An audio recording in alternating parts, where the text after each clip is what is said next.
இயேசு கிறிஸ்துவின் இனிய நாமத்தில் வாழ்த்துக்கள். ஏசாயா தீர்க்கதரிசியின் புஸ்தகம் 48வது அதிகாரத்தை இந்த நாளிலே முதல் 9 வசனங்களை நாம் தியானிக்கப் போகிறோம். கடந்த அதிகாரத்தில் இவர்களை சிறைப்படுத்தி வைத்திருந்த பாபிலோனுடைய பாவங்கள் எவை என்பன குறித்தும் அவைகளின் நிமித்தமாக ஆண்டவர் பழிவாங்குதல் எனக்குரியது, நானே பதில் செய்வேன் என்று சொல்லி முற்றிலுமாக பாபிலோனை நிர்மூலமாக்கினதையும் நாம் கற்றுக்கொண்டோம். இந்த நாளிலே இஸ்ரவேல் ஜனங்களுக்குள்ளாக காணப்படக்கூடிய அந்த பாவங்கள் என்ன, அவர் மனம் திரும்பும்படியாக தன்னுடைய கோபத்தை நிறுத்தி வைத்து அவர் பொறுமையாக இருப்பதாக கூறுகிறாரே, அவர்களுடைய பாவங்கள் தான் என்ன என்கிறதை குறித்து இந்த 9 வசனங்களிலே நாம் பார்க்க முடியும். முதல் வசனத்தில், இஸ்ரவேல் என்னும் பெயர் பெற்று யூதாவின் நீரூற்றுகளில் இருந்து சுரந்தவர்களும் கர்த்தருடைய நாமத்தின் மேல் ஆணையிட்டு உண்மையும் நீதியும் இல்லாமல் இஸ்ரவேலின் தேவனை அறிக்கையிடுகிறவர்களுமான யாக்கோபின் வம்சத்தாரே கேளுங்கள், அவர்கள் தங்கள் பரிசுத்த நகரத்தார் என்று சொல்லி சேனைகளின் கர்த்தரெனும் நாமமுள்ள இஸ்ரவேலின் தேவன் மேல் பற்றுதலாய் இருக்கிறார்கள். 4ஆம் வசனம், நீ கடினம் உள்ளவன் என்றும் உன் பிடரி நரம்பு இரும்பென்றும் உன் நெற்றி வெண்கலம் என்றும் அறிந்திருக்கிறேன் என்று சொல்லி இங்கே ஏசாயாவின் மூலமாக தன்னுடைய ஜனங்களோடு கூட ஆண்டவர் பேசுகிறாய். நீ யாக்கோபாய் இருந்தாய், இப்பொழுது இஸ்ரவேல் என்று பெயர் பெற்றுவிட்டாய். இது வட இஸ்ரவேலையும் தெற்கு இஸ்ரவேலாகிய யூதாவையும் இணைத்தே சொல்லுகிறார். யூதாவின் நீரூற்றுகளிலிருந்து சுரந்தவர்கள், இஸ்ரவேலின் தேவனை அறிக்கையிடுகிறவர்கள், யாக்கோபின் வம்சத்தார் எல்லோரும் நீங்கள் கேளுங்க. டோட்டலாக இஸ்ரவேலின் வம்சத்தாரை நீங்கள் எல்லாரும் கேளுங்க. நீங்கள் உங்களை பற்றி சொல்லுகிறீங்க, பரிசுத்த நகரத்தார் என்று சொல்லிக் கொள்ளுகிறீங்க. சேனைகளின் கர்த்தர் என்னும் நாமமுள்ள இஸ்ரவேலின் தேவன் மேலே தான் நாங்கள் பற்றுதலாக இருக்கிறோன்னு சொல்கிறீங்க. ஆனால் நீங்கள் ஒரு கடினம் உள்ளவர்கள் என்றும் உன் பிடரி நரம்பு இரும்பென்றும் உன் நெற்றி வெண்கலம் என்றும் அறிந்திருக்கிறேன் என்று சொல்லுகிறதை பார்க்கிறோம். மத்தேயு 23ஆம் அதிகாரம் 13ஆம் வசனத்தில் இயேசு கிறிஸ்து இந்த பூமியில் வாழும்போது சொல்லுகிறார், மாயக்காரராகிய வேதபாரகரே பரிசேயரே உங்களுக்கு ஐயோ, மனுஷர் பிரவேசியாதபடி பரலோக ராஜ்யத்தை பூட்டி போடுகிறீர்கள், நீங்கள் அதில் பிரவேசிக்கிறதும் இல்லை, பிரவேசிக்க போகிறவர்களையும் பிரவேசிக்க விடுகிறதும் இல்லை என்று சொல்லுகிறார். ஏசாயாவின் நாட்களில் தான் இஸ்ரவேல் ஜனங்கள் இப்படி இருந்தார்கள் என்று சொன்னால், இயேசு கிறிஸ்து இந்த பூமியில் தன்னுடைய ஊழியத்தை நிறைவேற்றின நாட்களிலும் வாழ்ந்த இஸ்ரவேலர்கள் இப்படித்தான் இருந்தார்கள் என்கிறதை மத்தேயு நிருப ஆக்கியோன் எழுதுகிறார். பவுல் தீமோத்தேயுக்கு எழுதும் பொழுது 2 தீமோத்தேயு 3ஆம் அதிகாரம் 4ஆம் வசனத்தில் தேவ பக்தியினுடைய வேஷத்தை தரித்து அதன் பலனை மறுதரிக்கிறவர்களாயும் இருப்பார்கள் என்று சொல்லி, சங்கீதம் 68:26 சொல்லுது, இஸ்ரவேலின் ஊற்றிலிருந்து தோன்றினவர்களே சபைகளின் நடுவே ஆண்டவராகிய தேவனை ஸ்தோத்திரியுங்கள் என்று கட்டளையிடுகிறது. ஆனால் இவர்கள் ஆதி நாட்கள் முதல் கொண்டே இப்படிப்பட்ட காரியங்களைத்தான் அவர்கள் செய்து வருகிறவர்களாக இருக்கிறார்கள். இஸ்ரவேலும் பெயர் பெற்றிருக்கிறாங்க, யூதாவின் நீரூற்றிலிருந்து பிறந்திருக்கிறாங்க, ஆனால் உண்மை இல்லை, நீதி இல்லை என்று சொல்லி இங்கே ஆண்டவர் ஏசாயாவின் மூலமாக அங்கலாய்க்கிறதை பார்க்கிறோம். மாய்மாலமாக வாழ்கிறார்கள். உபாகமம் 6:13 நம்ம பார்க்கிறோம், உன் தேவனாகிய கர்த்தருக்கு பயந்து அவருக்கு ஆராதனை செய்து என்றுதான் ஆண்டவர் மோசையின் மூலமாக இஸ்ரவேல் ஜனங்களுக்கு சொல்லிக் கொடுக்கிறார். எரேமியாவில் பார்க்கிறோம் 4ஆம் அதிகாரம் 2ஆம் வசனத்தில், நீ உண்மையோடும் நியாயத்தோடும் நீதியோடும் கர்த்தருடைய ஜீவனை கொண்டு ஆணையிடுவாய், புறஜாதிகளும் அவருக்குள் ஆசீர்வதிக்கப்பட்டு அவருக்குள் மேன்மை பாராட்டுவார்கள் என்று சொல்லப்படுகிறது. உண்மையோட நியாயத்தோட நீதியோட வாழும்படியாகத்தான் அழைக்கப்பட்டிருக்கிறீர்கள் என்று சொல்லி எரேமியாவும் சொல்லுகிறதை பார்க்கிறோம். இன்றைக்கு ஆவிக்குரிய இஸ்ரவேலர்கள் என்று அழைக்கப்படுகிற சபையாகிய மனவாட்டியாகிய நம்முடைய வாழ்க்கையிலும் ஒருவேளை பரிசுத்த நகரத்தார், இன்னைக்கு நம்ம பேர் கிறிஸ்தவர்கள் என்று சொல்லப்படுகிறது. இப்படி அழைக்கப்படுகிற நாம் உதடுகளினால் அவரை கனம் பண்ணி உள்ளத்தில் தூரமாக இருக்கிறோமா என்று சொல்லி நாம் நம்மை வாழ்க்கையை ஆராய்ந்து பார்ப்பதற்கு கடமைப்பட்டு இருக்கிறோம். மத்தேயு எழுதின சுவிசேஷத்தில் 7ஆம் அதிகாரம் 21ஆம் வசனத்தில் பரலோகத்தில் இருக்கிற என் பிதாவின் சித்தத்தின்படி செய்கிறவனே பரலோக ராஜ்யத்தில் பிரவேசிப்பானே அல்லாமல் என்னை நோக்கி கர்த்தாவே கர்த்தாவே என்று சொல்லுகிறவன் அதில் பிரவேசிப்பதில்லை என்று இயேசு போதிக்கிறதை நாம் பார்க்கிறோம். ஆதி நாட்களிலேயே அவர்களுடைய பிடரி கழுத்து, அதாவது பிடரி என்பது கழுத்தை குறிக்கிறது. இங்கே ஏசாயா இரும்பு என்று சொல்லுகிறார். அங்கே ஆண்டவர் சொல்லும்போது சொல்லுகிறார் 32ஆம் அதிகாரம் யாத்திராகமம் 9ஆம் வசனத்தில், பின்பு கர்த்தர் மோசேயை நோக்கி, இந்த ஜனங்களை பார்த்தேன், இவர்கள் வணங்கா கழுத்துள்ள ஜனங்கள்.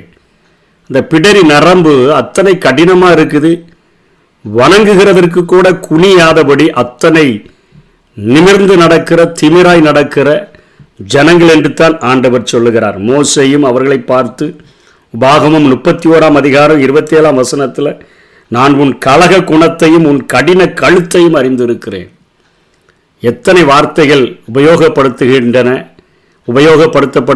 கடின கழுத்து, ஒரு இரும்பு போன்ற பிடரி, வணங்கா கழுத்துள்ள ஜனங்கள் என்றெல்லாம் இங்கே இஸ்ரவேல் ஜனங்கள் அவர்கள் பரிசுத்த நகரத்தாராய் அழைக்கப்பட்ட போதிலும், யாக்கோபாய் இருந்து இஸ்ரவேலராய் மாற்றப்பட்ட போதிலும் அவருடைய வாழ்க்கையில் இப்படிப்பட்ட மாய்மாலமான காரியங்கள் காணப்பட்டதாக ஏசாயா குறிப்பிடுகிறதை பார்க்கிறோம். மீகா 3ஆம் அதிகாரம் 11ஆம் வசனத்தில், அதன் தலைவர்கள் பரிதானத்துக்கு நியாயம் தீர்க்கிறார்கள், அதன் ஆசாரியர்கள் கூலிக்கு உபதேசிக்கிறார்கள், அதன் தீர்க்கதரிசிகள் பணத்துக்கு குறி சொல்லுகிறார்கள்.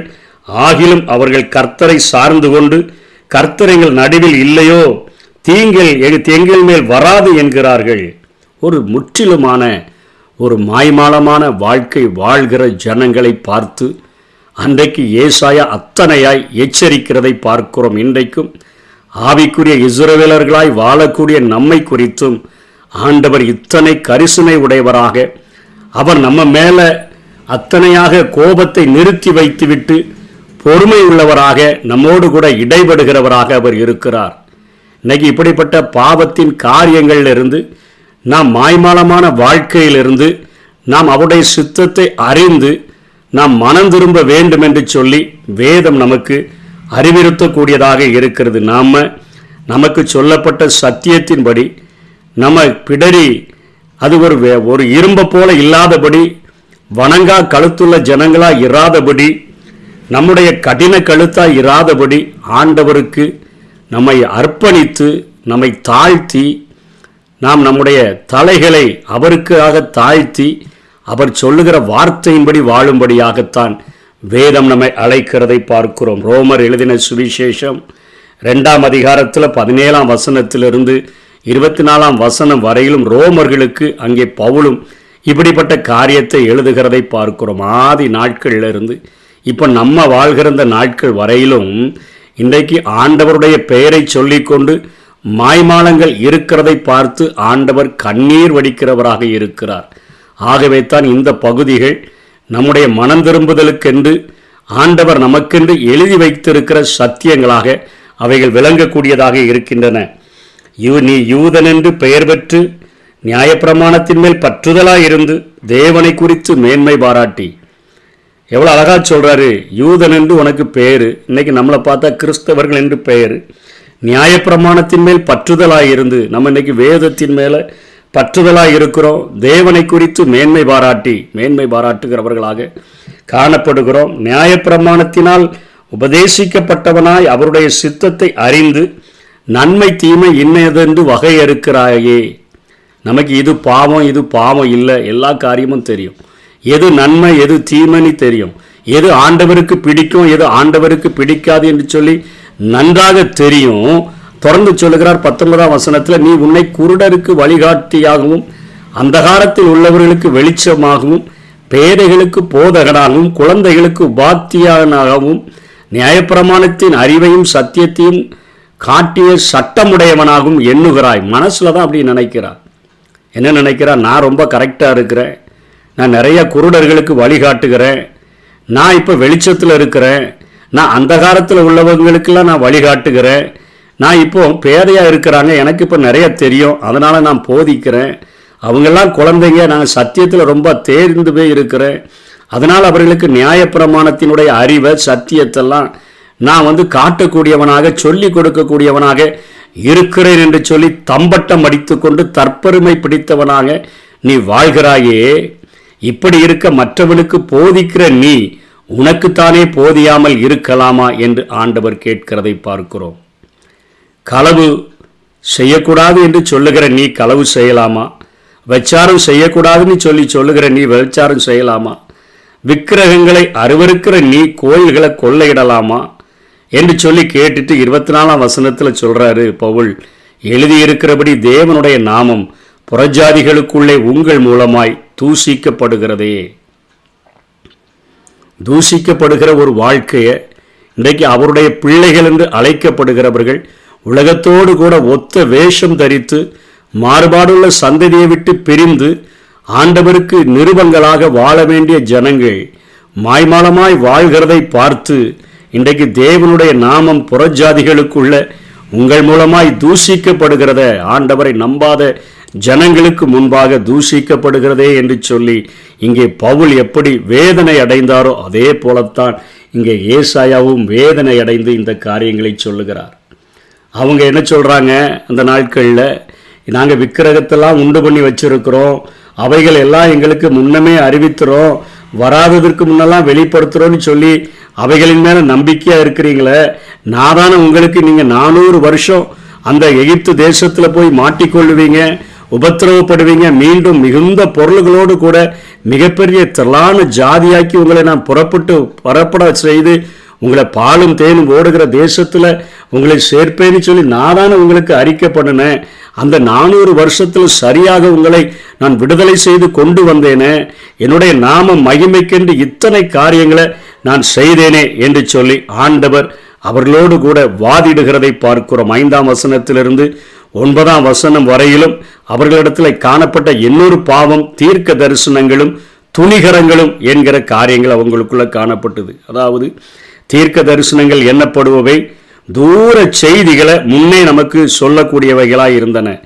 வேதாகம தீர்க்க தரிசனங்கள் தூர செய்திகளை நமக்கு சொல்லுவதுடன் ஒரே தேவனை அது அந்த வெளிப்படுத்தி காட்டக்கூடியதாக இருந்தன. எப்படி ஆண்டவர் ஆபிரகாமிட்ட போய் 400 வருஷங்கள் உன்னுடைய ஜனங்கள் எகிப்தில் உபத்திரவப்படுவார்கள், திரும்பினா அவர்களை ஒரு திரளான ஜாதியாக்கி ஒரு பெரிய ஜாதியாக்கி அவர்களை மிகுந்த பொருள்களோடு கூட நான் புறப்பட்டு வர செய்வேன் என்று சொன்னார.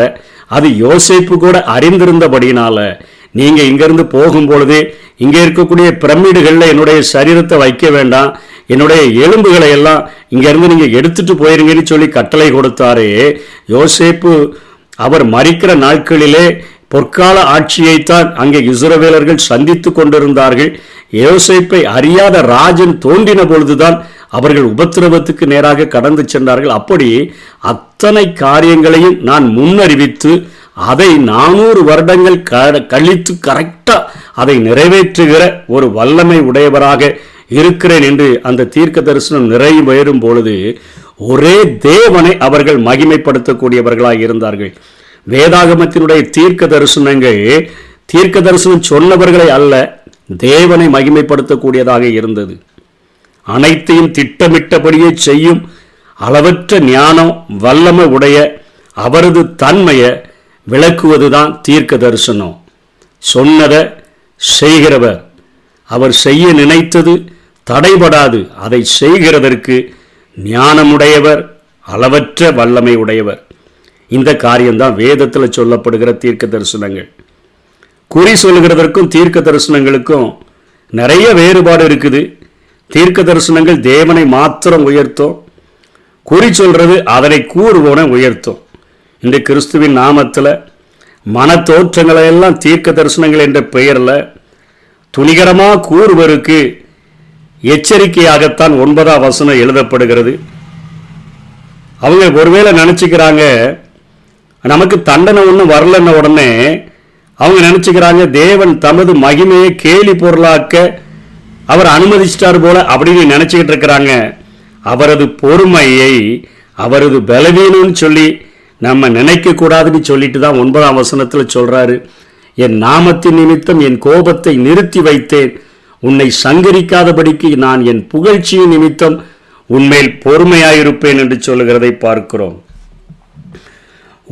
ஏசாயா 43:25 உன் மீறுதல்களை என் நிமித்தமாகவே குலைத்து போடுகிறேன் என்று ஆண்டவர் சொல்லுகிறார்.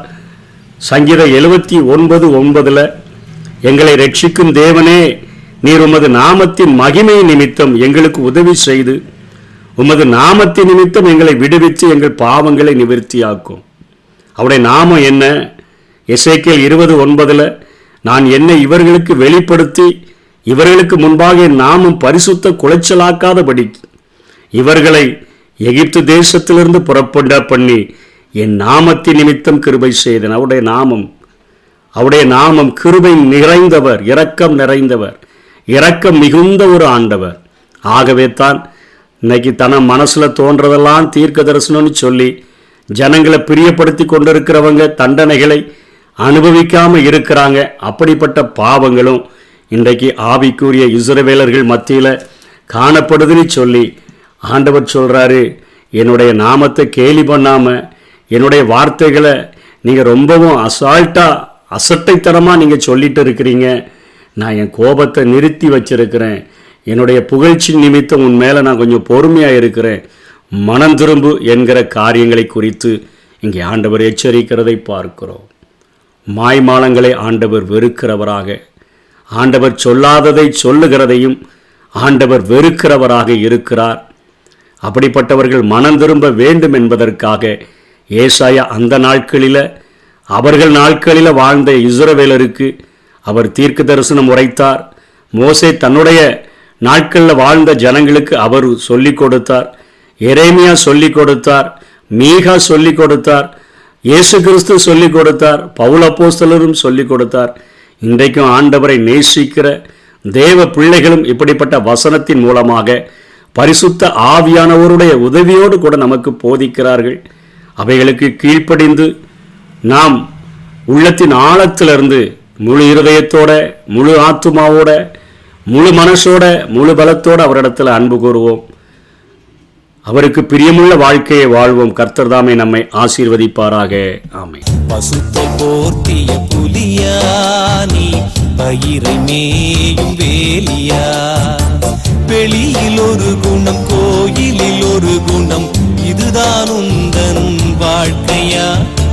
பசுத்தை போர்த்திய புலியானி பயிரை மேயும் வேலியா.